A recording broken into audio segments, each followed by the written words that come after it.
All right, hey y'all, and welcome back. So this video, what is this video? I'm just gonna be going over my pulls that I got from New York Comic Con. So yeah, I went to New York Comic Con this past weekend. Let's see, starting, oh my goodness, when did it start? Let me look at the badge. Does it say? Oh my God, does it say the dates? I don't remember. The 6th, October 6th through the 9th? 6, 7, 8, 9. Yeah, October 6th through the 9th. So last Thursday through last Sunday. I got the VIP badge.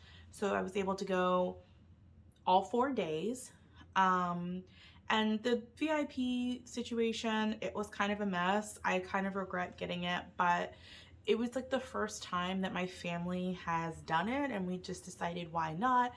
My dad and I usually go to Comic-Con. He usually flies into New York and we go together, but this time my cousin and family friend went. So it was the four of us, and it was the first time the four of us went together. So we were like, let's try to just like go all out. So I kind of don't regret it in terms of like it was a good just first experience, but there was definitely some drama about it that I won't go into. But yeah, it's the VIP badge, so it's a 4-day pass, and so you only get one badge for it. You get this New York Comic Con tote, and then let's see. You also get this VIP sticker, which okay. And then you get this pen, and the pen actually isn't that bad, and the tote is actually a higher quality than I expected. So that's something. But yeah, I just want to go over the stuff that I got at this year's con. Let's see. So I mainly spent my time in Artist Alley, and spent my time and money in Artist Alley. I didn't do as many panels this year as I did in other years. And there was just like so many artists that I wanted to see, so I was just like, let's do it. So I will show you my pickups. Let's see where to start. Okay, so this is one of the first books that I picked up at New York Comic Con. It was one of the exclusives that I really wanted to get, and it happened to be like the exclusive that like my whole family wanted to get. We all looked at the exhibitor exclusives and we were just like, okay, we need to strategize. Like, where do we want to go first? And what do we want to make sure that we get? And we all had Archie as one of our top ones, just because like, I know homage covers might be played out, but this homage to X-Men 141, I believe it is, this homage to X-Men 141, it was just amazing. It's just, I just love when homages are just like very clear what they are homaging, but also just very different than like the source material. Like they're very different than the source material. Like Archie is in no way close or similar to X-Men, and obviously not close to the Days of Future Past storyline.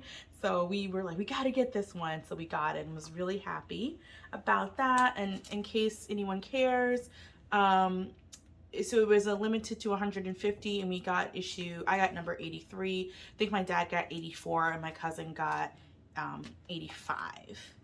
The other thing that I picked up from this same shop, which was the Comic Corner, was this first issue. Ooh, okay, there's something on that. It's not on the book. It's on the bag. But this first issue of Vanish. This is a Dark Knight. This is a Dark Knight Returns homage cover by Tyler Kirkham. Yeah, and it's from the first issue of Vanish. And so this was a New York Comic Con exclusive. Let's see, it was limited to 250 copies, and I got I got copy 157. I gotta say, I'm not the world's biggest fan of Tyler Kirkham. Don't come for me. But I'm kind of not. But I'm a sucker for sketch covers, and so I just found this cover to be really appealing, and it really popped out at me. So I wasn't even planning on getting this book, but I saw it in person. I was like, okay. Next up are a bunch of signed books that I got. So when we were actually on our way to get the Archie comic, we walked by Unknown Comics booth, and there was like someone just sitting there by themselves. So I should say with VIP, you get access to the floor 10 minutes earlier than the general public, but that's obviously after vendors and people with pro passes and things like that. But you still got in there really early, and the Unknown Comics booth was like the back right. It was like pretty far back and pretty far away from the front doors. So there wasn't a lot of people there. And I noticed that David Nakayama was there. And I was like, oh, okay. And I had given my dad a comic book when he came. I gave him a couple, but one that I gave him had cover art by David Nakayama, and the I forget which book it was for, but the cover art was of Storm, and it was a beautiful cover, and my dad loves Storm, so I was like, here, you can have this book. I was saving it because I wanted to ask David Nakayama to sign it, but I was like, you can have it. He's going to be there. My dad loved the cover, so I was like, hey, you know, to my dad, this is the artist that did that cover, like, let's go see. And they were having a really great sale of all of his books and his covers, and his signature was free.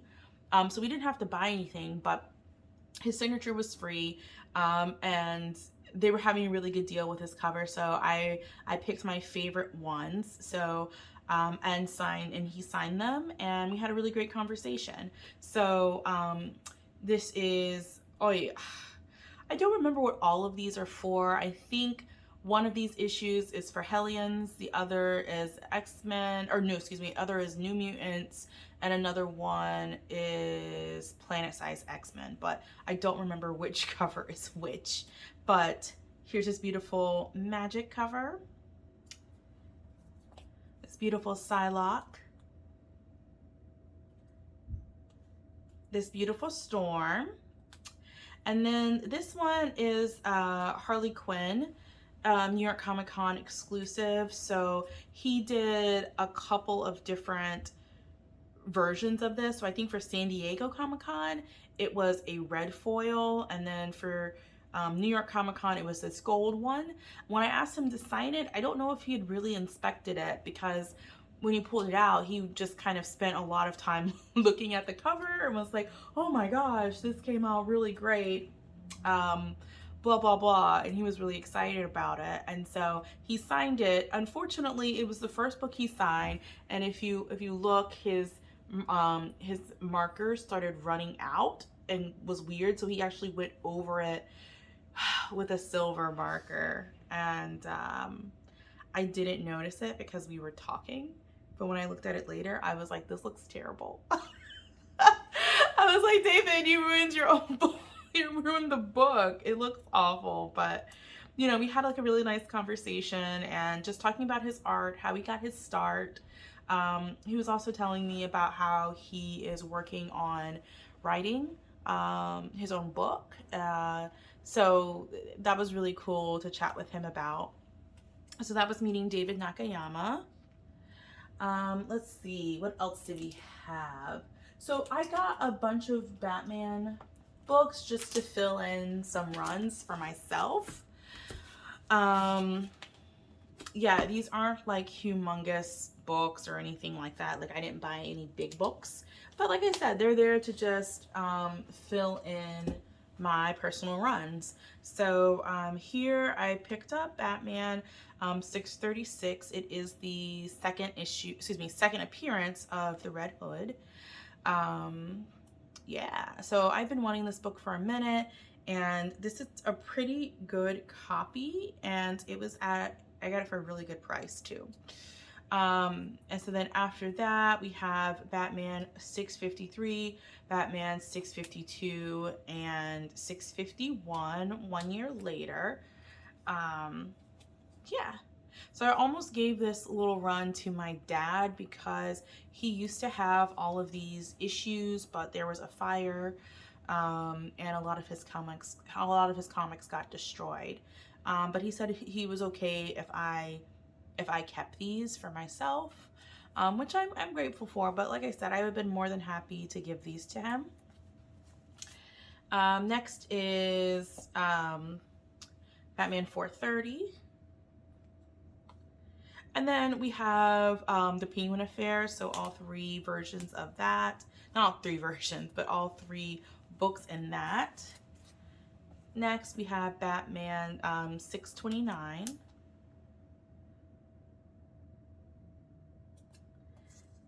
And then finally, Batman 630. And so most of the Batman books I picked up are because I collect Red Hood related books. Like I read things as they come out, but also when I'm just like going back though and trying to build up my collection, I do try to build up Red Hood. So for example, I got his entire run in Teen Titans when he was in Teen Titans. Well, not Red Hood, but when Jason Todd as Robin was in Teen Titans. So I'm just slowly building that up. Let's see. What's next? So I got a lot of books. I brought a lot of books with me to be signed. And some of the things I was most excited about was meeting Sean Murphy, Clay McCormick, Simone DeMeo, because I absolutely love the Batman White Knight universe. I love, you know, right now, you know, we have Batman White Knight Presents Red Hood, but we also have Batman, Batman Beyond White Knight. And so I had the opportunity to get a couple of books signed. I had 2 issues of this Red Hood book. This is the better copy, which I didn't realize until later, but I had 2 copies of this book, and one I had witnessed by CGC, signed by Sean Murphy, Clay McCormick, and Simone DeMeo. So I got to meet all 3 of them and asked them to sign my books, which was great. So that was witnessed and that was sent off to CGC for grading. Unfortunately, it's not going to come back in 9/8 because it has a bit of a ding, and I didn't like a bit of a spine tick, and I think the spine tick is longer than, you know, they'll give me a pass for, which is fine because I'm not trying to sell any of these. They're just for myself. Sorry, I had to cough. They're just for myself, but I wish I had inspected the books better about which ones I wanted to be witnessed by CGC and which ones I didn't. So that's this one. I also have Batman Beyond White Knight witnessed, signed by Sean Murphy. And that one was like the first issue in that limited version A that came out. So that also got sent to CGC. And then I also asked Sean Murphy to sign Batman White Knight Presents Mr. Freeze. So there's his signature right there for that. I had a really great conversation with Sean Murphy. Katana Collins was there as well. And I, you know, really just poured my heart out, and I was like, oh my gosh, Sean Murphy, I love your Batman universe. And I was just really fangirling. And then, you know, we were wrapping things up, and I bought several prints as well, but we were wrapping things up, and, you know, he was like, hey, do you have any sketch paper or just like any pieces of paper? And I'm like, I don't know why. And he was like, I just want to draw something for you real fast. And I was like, okay. And so he pulled out one of my books, and he was like, do you have any extra backer board? And I happened to have like double boarded one of the books. And so he pulled out one of those boards, and he did this cute little Harley sketch for me. It's so cute. And then, he did this cute little Harley sketch for me. And then he gave it to Katana, who did this really cute sketch for me as well. So yeah, this is my first sketch, and I kind of can't believe that it happened, but I'm super grateful and really happy because his books are one of my favorite current books that I'm reading, and honestly one of my favorite Batman storylines of all time right now. So big fangirl moment.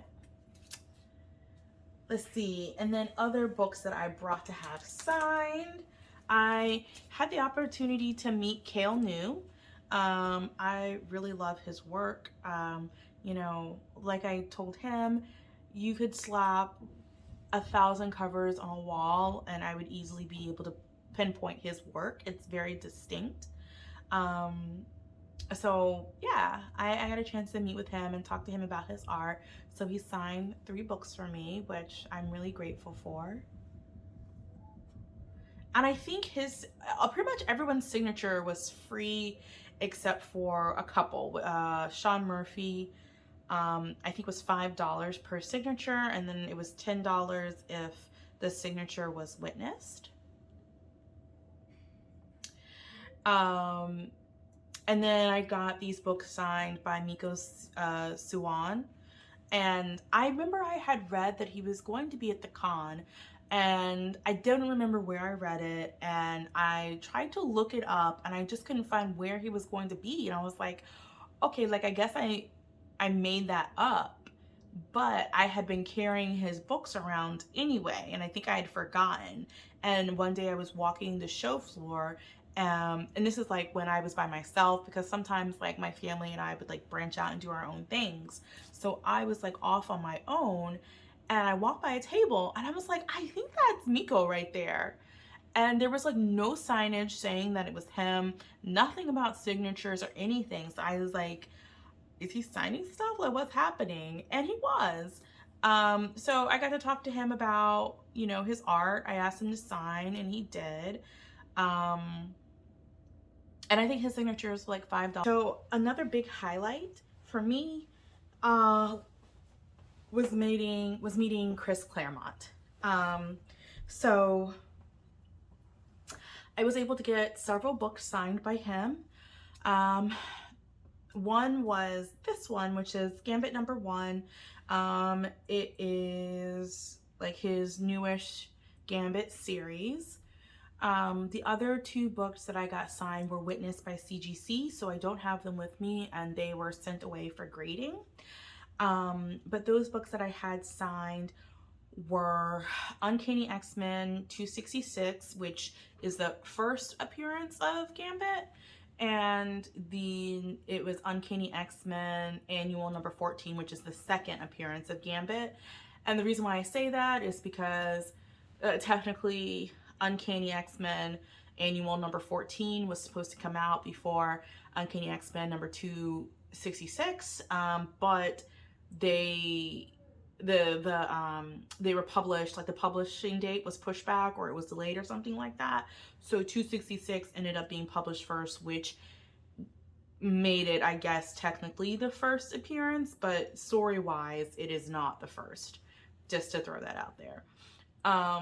So yeah, I got those both witnessed and signed. So like I said, those are away at grading, and hopefully I will get them back in a couple months.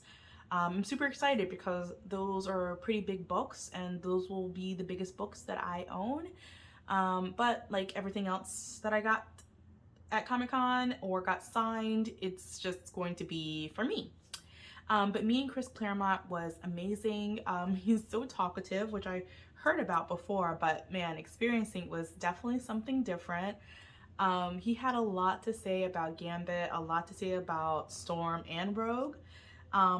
He, you know, told me a lot about his original intentions with Gambit, and maybe some of this information is out there, but I hadn't heard about it, about Gambit like being a clone of Mr. Sinister, and like all of these things that he had, these ideas that he had, that he said that he wasn't able to do.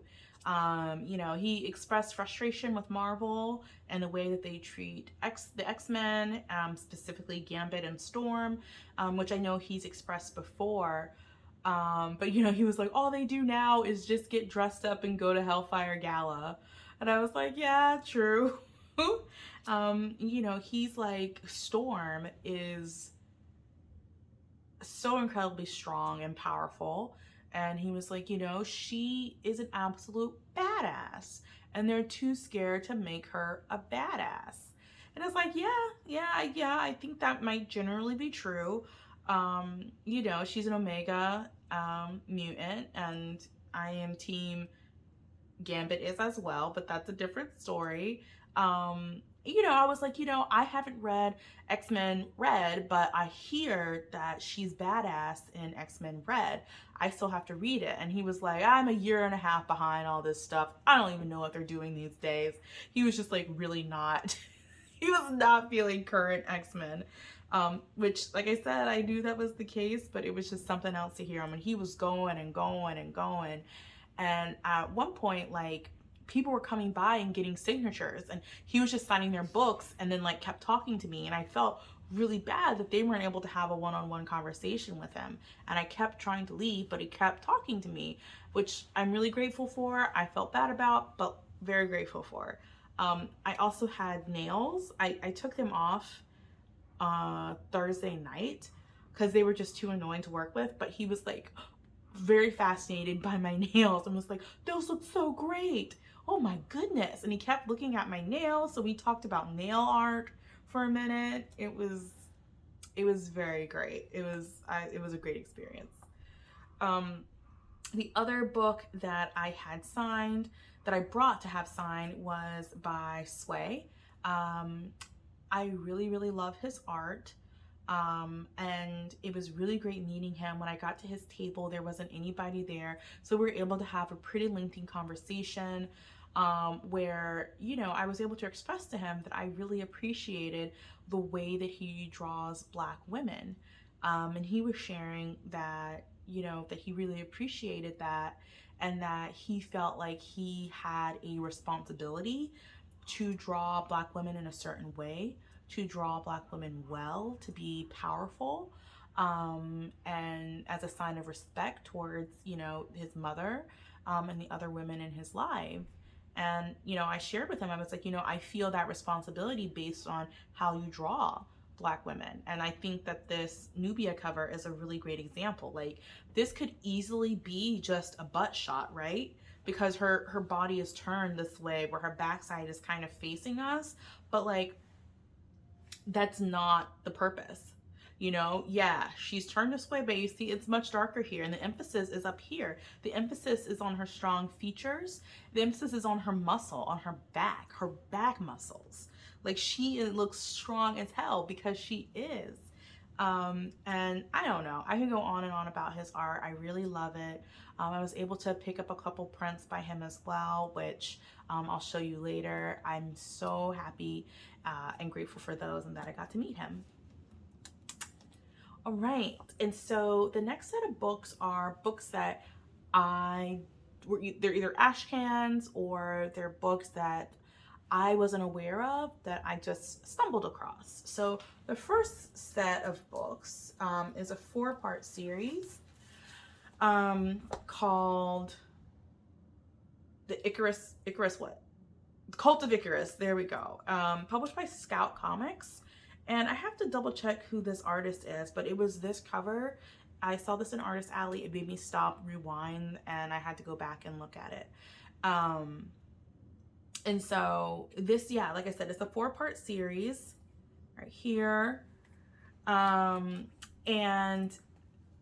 I spoke with the creators, and they explained to me that this series is basically like a young girl who grew up in the foster system later realizes or finds out that she's half vampire, and just her experience with that.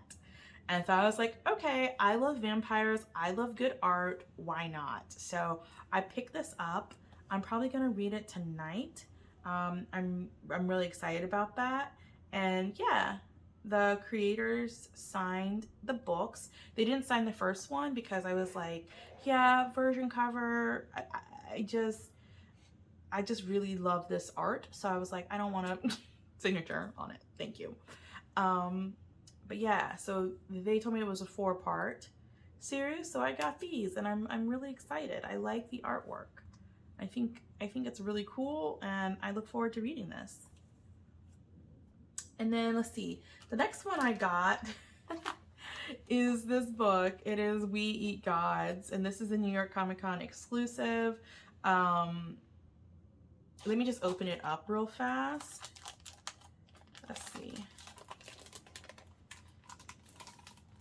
And yes, it's an acetate cover, whatever. I had read about this series because I was looking through like the exclusives beforehand, and of course this popped up, and I was like, interesting. You know, like the name is interesting, but also the premise is interesting. So I think it's about like this robot who's having conversation with his maker, and then there is some type of murder spree that may or may not happen. I'm not sure. But I thought the cover was really cool. Like it was very pretty, and I spoke with the artist who did the layering for this cover, and it was very interesting just talking to him about the process and how he figured out like the best way to do these layers, and yeah, and so then also I met the creator who signed the book. So like I said, you know, these things, everything I got here is for me. So I'm gonna read it, and I'm really excited about it. The publisher of this is Source Point Press. So like the same people who did Good Boy did this book as well. Let's go ahead and put this back.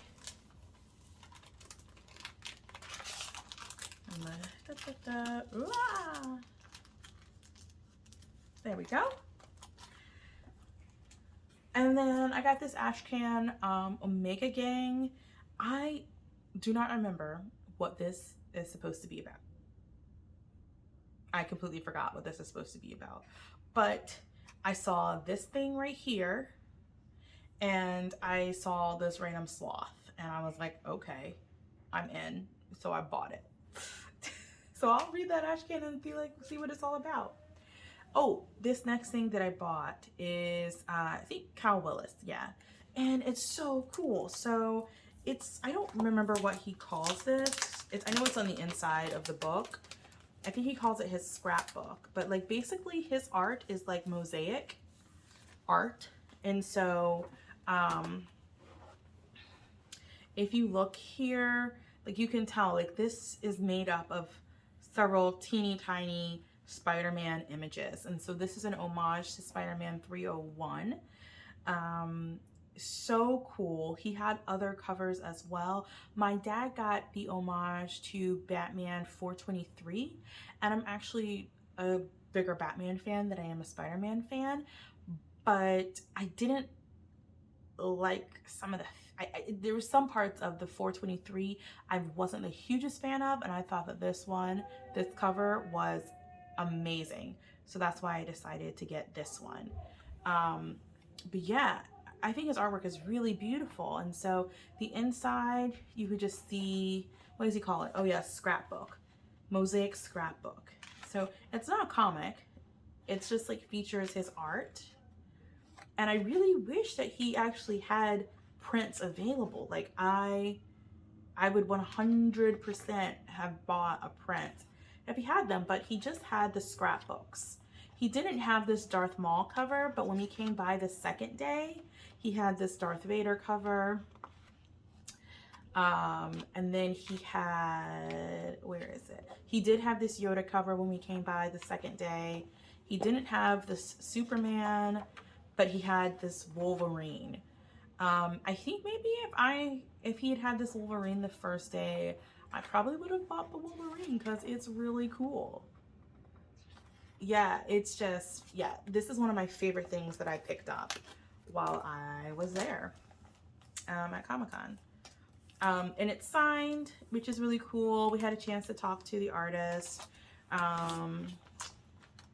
Yeah, and even if I was interested, it's a really clean copy. There's no reason to get the slab because I want to look on the inside and I want to see his artwork on the inside. So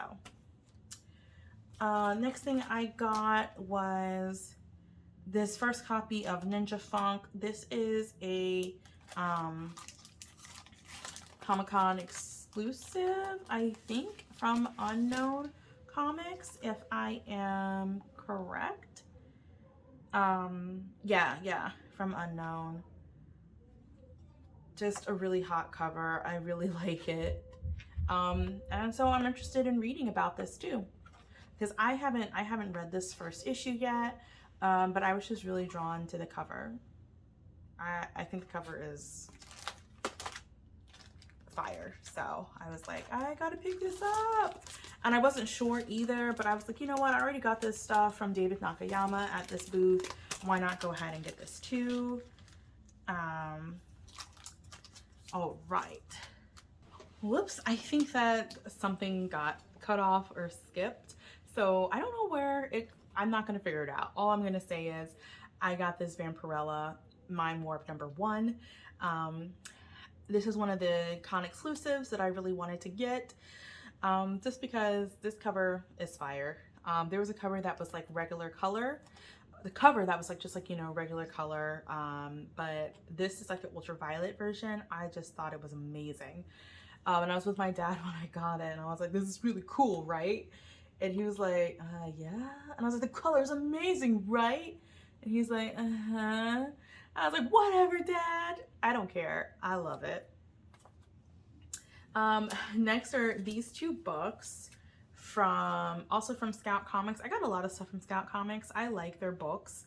I think that they have like a pretty diverse like collection of stories, and I really appreciate that. So these covers I thought were amazing. There's like a lenticular version that shows both the Good Witch and like the Wicked Witch. Like I like that, but after having a conversation with the cover artist at the booth, I decided against it. Also the price, I think it was like $175 or something like that for the lenticular, and that was way outside my price range. But when we were talking about it, you know, he was saying how he felt that lenticular covers kind of distort the art, which they do, and the art isn't as crisp, which is true.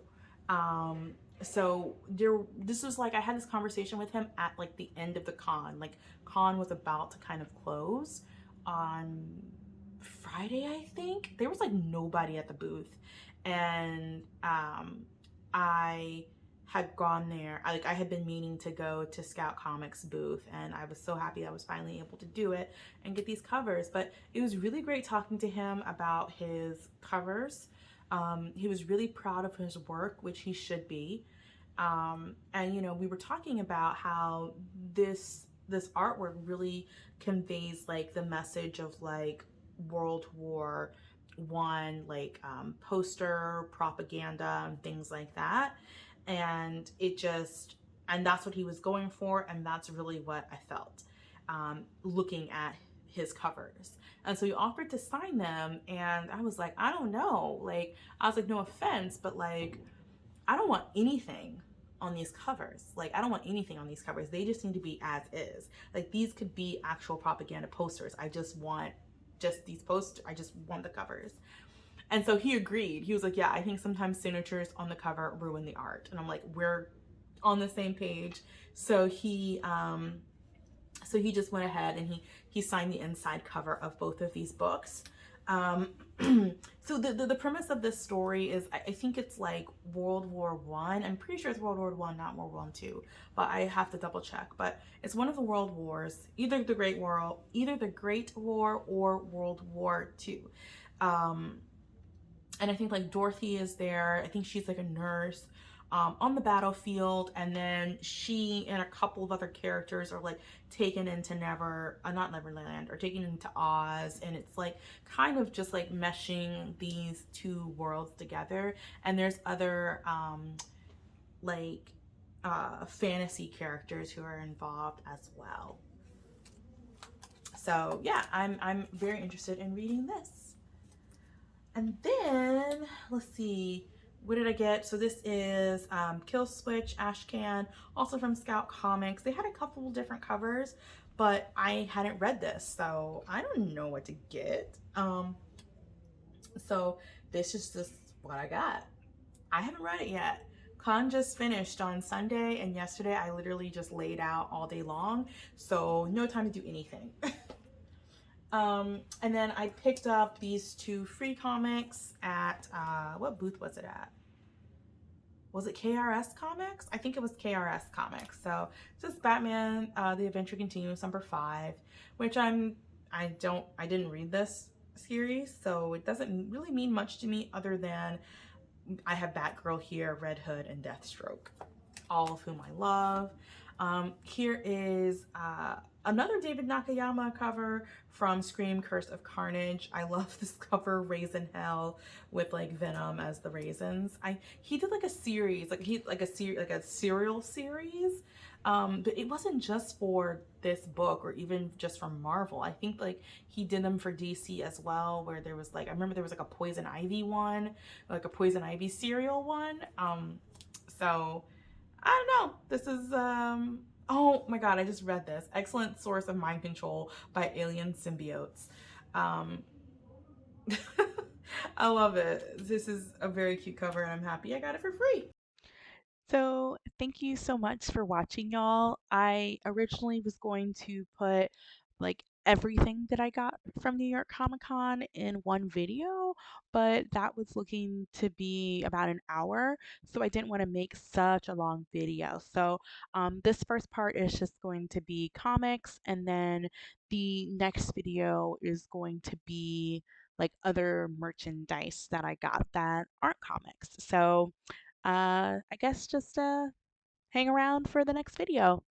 Thanks so much. Bye.